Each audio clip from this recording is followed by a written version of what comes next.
सलाम Pakistan. DMH news के साथ मैं हूं हरम फारूक। नाजरीन, नज़र डालते हैं आज की अहम खबरों पर।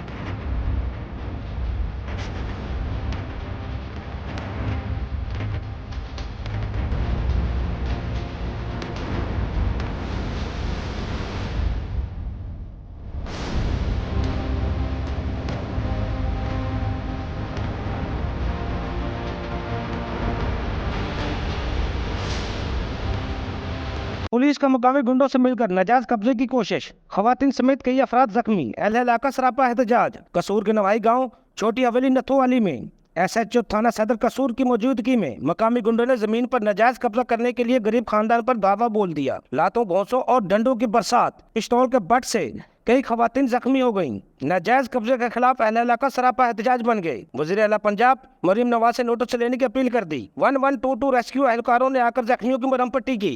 मज़ीद खबरों और अपडेट के लिए देखते रहें DMH न्यूज़।